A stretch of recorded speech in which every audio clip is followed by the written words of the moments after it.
quá. Cô bỏ thêm cho mình chứ mà ăn gần quá trời quá đất luôn.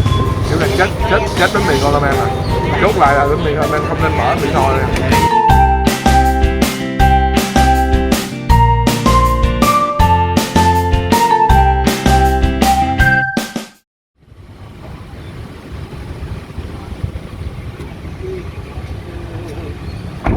Hello, chào quý vị và các bạn. Hôm nay mình lại có mặt tại thành phố Mỹ Tho, mến yêu. Trên đường đi xuống để chuẩn bị cho lễ hội đua bò An Giang thì đoàn mình cũng như thường lệ tấp vào ăn sáng tại Mỹ Tho. Và chắc mọi người vẫn còn nhớ ngày hôm trước mình ăn cái tiệm hủ tiếu không tên ở ngay ngã tư đường Lê Lợi và đường Lê Thị Phỉ. Và mình có phát hiện ra một cái quán bánh mì của cô Lệ rất hấp dẫn, bánh mì xíu mại và có cái chả rất là ngon. Hôm nay mình có hứa với cô là mình sẽ một lúc nào đó mình quay lại và quay cho quý vị các bạn xem, hấp dẫn vô cùng. Và cái cách bán bánh mì nó cũng khác với tất cả các xe bánh mì từ trước đến nay.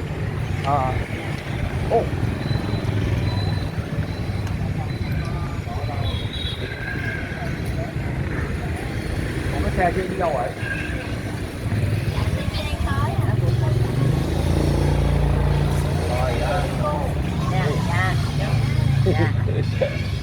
Tâm vô đây là Tâm vô phụ bán hơi. Rồi bây giờ nước mắm cay cho con này nha. Con hả? Đây. Đây mọi người thấy nó có một cái mặt rất là quen thuộc.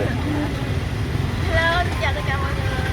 Cái cho đây ổn không? Đố mọi người biết là ai đó. Chắc không biết đâu. Bên dưới nha, comment bên dưới nha. Nhưng mà một ổ thì bả ớt rồi, một ổ thì ổ đó. Rồi, bây giờ của con nè. Ồ, bánh mì có tôm khô nữa không? Dạ không có thịt sắt chứ không phải tôm khô. Tam lấy thịt rồi ra thêm. Dạ, thịt sắt. Bánh mì mì Của em này. Rồi làm thêm ổ nữa con lấy thịt sắt. Thịt nạc. Con thấy nãy giờ mấy ổ toàn là chị của con không luôn á.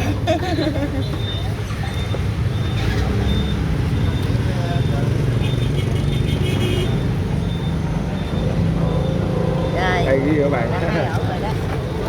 Đây là cô Lệ. Lần trước mình có ghé rồi mình chưa gấp quá chưa kịp quay nên mình quay lại. Cô còn tặng con hai miếng chả nữa mà. Nhớ là cô nhớ nè.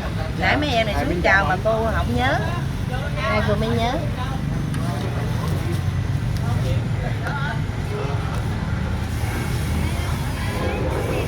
Này bánh mì bì xíu mại hả con? Bánh mì bì xíu mại mà khẩu vị của cô là nước mắm. Bánh mì bì xíu mại của vị cô. Rồi giờ ngưng lại đi, giờ bán cho cô đầu trước ở đây. Xíu mại với em, cắt 2 viên em đi Tâm. Cô khẩu vị của cô là nước mắm đó. Nước mắm là ở nhà cô làm. Nước mắm là nhà cô pha luôn hả cô? Pha rồi cô đăng ký luôn đó con. Có thương hiệu luôn á. Ủa nhưng làm sao cô giữ được ta bảo quản nước mắm? Không mà cô ở nhà cô làm mấy chục năm rồi cô đăng ký luôn. Đây nhãn hiệu của cô Nhân Ký hả cô? Nhân Ký. Nước mắm tỏi ớt pha sẵn luôn là cái nước mắm bánh mì bì của cô á. Cái đó là của cô Lệ luôn á. 2 ổ. Sao cô không để tên cô Lệ luôn để Nhân Ký? Nhân Ký là tại vì của ba con gái nè. Gái này là ăn dâu. Nó lấy tên của bà vợ nó. Là ăn dâu này nè. Này là con dâu của cô. Ủa cô sao có cái có ớt trên đây mà con cái không có? Có cái đó là có nhiều người ta không ăn ớt á. Này muốn nấm tỏi thôi. Cái đó là không có tỏi chừng nào đâu. Ở 20. Cô bán mấy chục năm rồi cô? Cô bán 30 mấy năm rồi, gần 37, 38 năm gì đó, cỡ 37 năm nè. 2 ổ này. Ôi, nhìn cái nồi xíu mại thì chịu nổi không? Xíu mại em đóng tiền. Rồi, bây giờ này gì con? Các bạn xem cái có ăn không? Cái khẩu vị này là cũng như là cái loại tương của ông già vợ của thằng trai cô, này là dâu. Rồi ông già vợ của thằng con trai cô. Dạ. Rồi. Là ăn dâu cơm là nó cái nước mắm thì cô nấu rồi nó xin ông già vợ đăng ký vô. Đăng ký cái hiệu đó.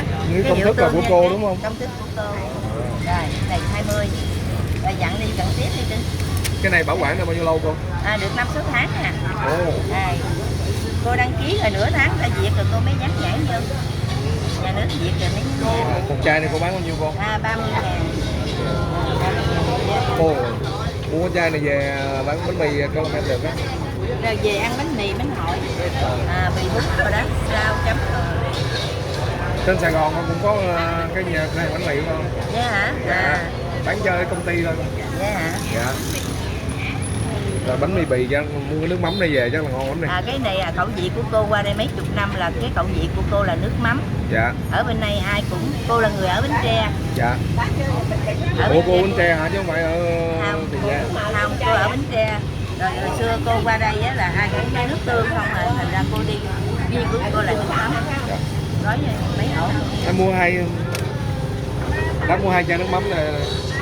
Nhà để sao nha, không có đổ ra chết à? Để gói cho 2 bao nó hồng Vậy. Nè cái nắp tôi thích chặt. có cái nắp này cho nên đâu có sợ chảy. Mua về thử rồi có gì lắm có gì là... Alo cô đặt hàng đó. Cô có cái cạp này. Ủa bên cạp mình còn miếng nào không?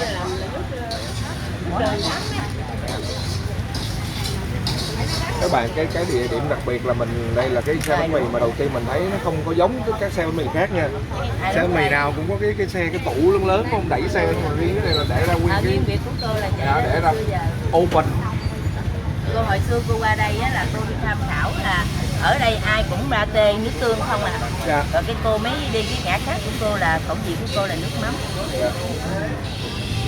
Ở đây làm gì cô? Ở đó là nạo dừa ép luôn. Rồi ăn bao nhiêu ổ vậy gọi đi. Nãy giờ tôi làm đó. 5 ổ dạ. Cho con ổ bánh mì xíu mại không? 2 thứ thôi hả? Chứ hay là cậu muốn để đầy đủ hết? Dạ đầy đủ hết. Dạ.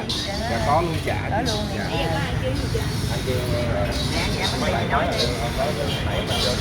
Ăn coi bao nhiêu người ăn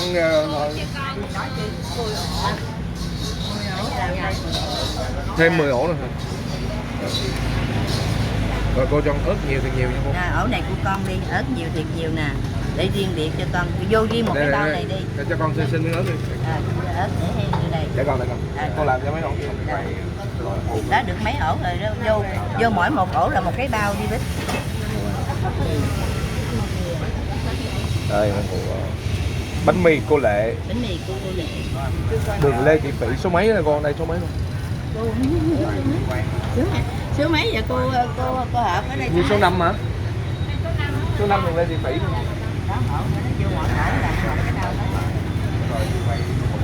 Em xin miếng giấy. Rồi. Tại hồi trước đó, cô đứng ở bên kia, rồi sau cái ở bên kia Ta xây lợi đó. Rồi cô em đi cho để qua bên đây bán đỡ. Cô không có con cháu gì theo phụ không? Có, nãy có con dâu á. Giờ nó trở về lò tương của nó rồi. Nước mắm này cũng hiệu đặc biệt của Bả Đam, về đem qua đấy. Lò tương á. Dạ có. Lò tương của con dâu là lò hiệu rồi nhân ký. Dạ. Nổi tiếng ở Mỹ Tho đó.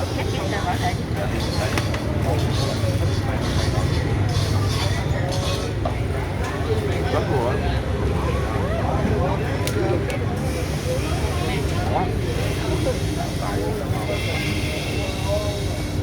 Cha Mỹ có chưa? Dạ. Đây bao.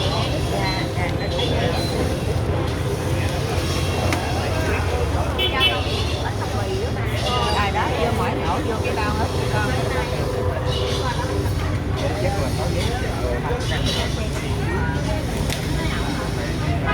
Chưa ăn không con? Nó lạ Quá ngon.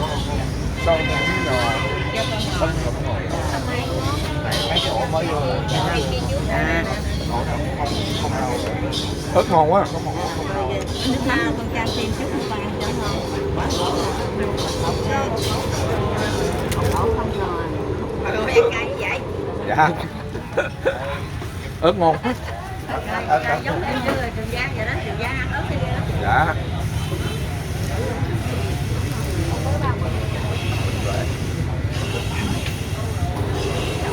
Còn cái khuyến mại ngon quá. Cái khuyến mại này cô lại làm không có ở nhà cô làm á, không có lớn nha, không có cục to, nó nhỏ mà để ăn rất là miệng. Cô giới thiệu thêm cho con này vài viên nữa con ăn cho đậm đà. Dạ cảm ơn cô. Đó, rồi cái này không ngò đây. Dạ. Ở đây trung bình bao nhiêu tiền con? Bây giờ là cô bình quân là 12.000 với 15.000. Rẻ rồi con. Cái ổ con ăn vậy là 15, còn bình thường thì 12. Đó là. Đây. Kiểu là chết bánh mì con ramen này. Chốt lại là bánh mì ramen không nên mở Mỹ Tho này. Tâm Ý ăn gì Tâm Ý? Tâm Ý còn ngán ngủ quá Tâm Ý. Ơi bạn ngủ mà.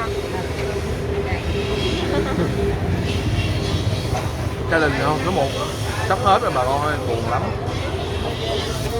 Nè con ở Nên giờ nữa là đủ nè. Gia Mỹ Tâm Ý mới rảnh đi theo mình đi chơi. Tại cô này quê An Giang.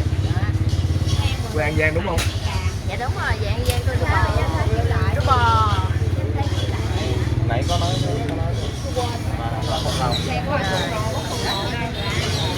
Đó, hồi nãy có hổ không ngồi gì ấy, ngồi rồi đó. Không mà ra Bảo Minh đúng cà phê nha. Ngon quá bà con ơi.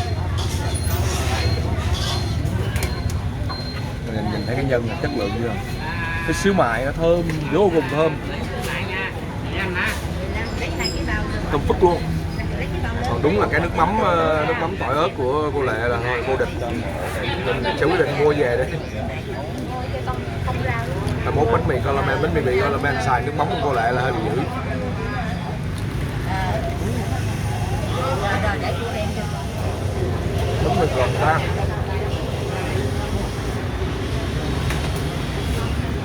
Không ra Bảo Minh kìa. Của con nào ở này con nào.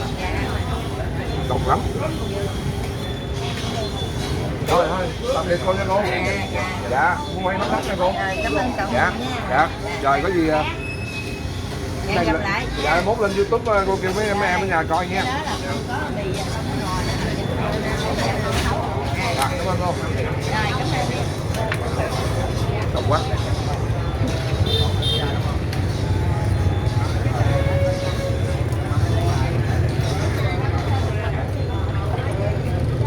Muốn tìm cái xe bánh mì này rất là dễ.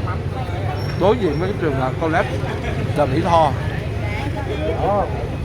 Cái trường này là có từ thời Pháp luôn. Đấy, đối diện trường đó là cái trường đó nằm bên đường Lê Lợi, có một cái đường ở bên này là Lê Thị Thủy. Đó. Dạ, không? Ồ, được không? Quay đi con, nó nói ông Colomia gì á.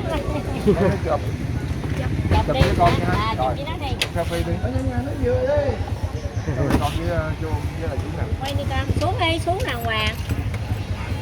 Đây con qua đây là đứng sao sáng nè.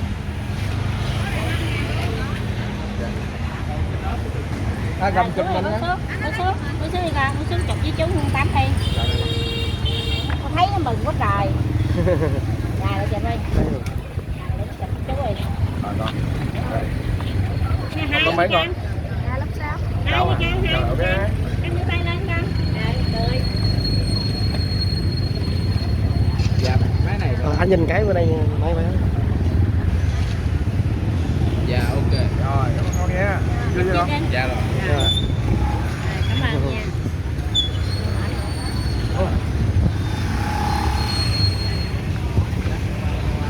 Trong các món bánh mì của Việt Nam mình ngoài bánh mì thịt, bánh mì chả, còn có một loại của bánh mì tiền xíu mại là một trong những đặc sản bánh mì Việt Nam mình. Đặc sản bánh ở Nam Bộ mới đúng. Bánh mì xíu mại đặc sản bánh mì Sài Gòn. Đây cũng lại ngon quá.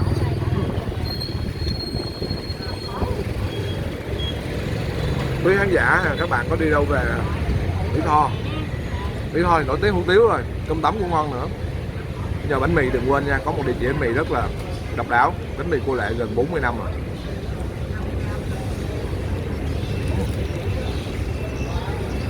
Ăn cô thương mình quá. Cô bỏ thêm cho mình chứ mà ăn gần quá trời quá đất luôn.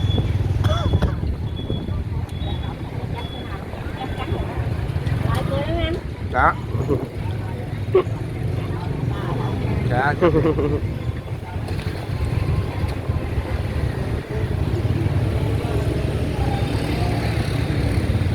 Cưng Cho lấy xe. dạ Nước mắm rất là đặc biệt. lại ba lô anh lấy cái miếng giấy đó. Cái bánh mì bì ngon là nhờ nước mắm nha quý vị và các bạn. cắn hơi nhanh nhở mà nhìn ngon, vẫn còn hấp dẫn đúng không?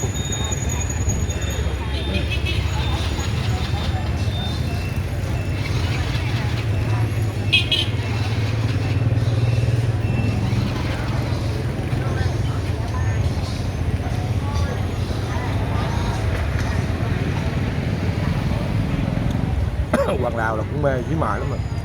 Xí mại ngon lắm, nóng hổi luôn.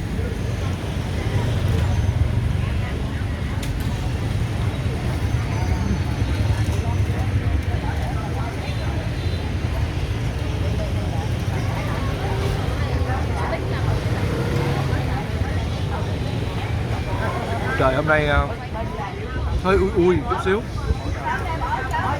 mặt trời hơi ui ui, không khí nó hơi mát mát cái xe. Ăn bánh mì, ăn bánh ổi mì nóng, bánh mì bì chả là bánh mì bì xíu mại nóng, ngon vô địch.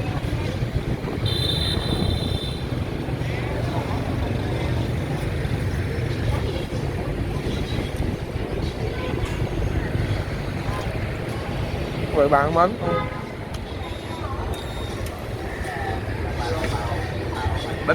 bánh mì cô Lệ, số 5 đường Lê Thị Phỉ. Rồi nhớ nha, giá ủng hộ cô rất là vui tính, rất dễ thương. Ăn gì xin thêm, cô thấy mình đứng ăn đổ thêm nước mắm, cho thêm bì, cho thêm xíu mại. Một ổ có 12.000, ổ mà đặc biệt chút xíu nhiều như vậy thì đổ 15.000. Bít cửa bánh mì cô Lê bít cửa tại chỉ to. Chắc chắn mình sẽ đưa cái nước mắm này về để phục vụ cho bánh mì bì của Khoa Long. Xin chào tạm biệt quý vị và các bạn. Một buổi sáng đơn giản như bao buổi sáng.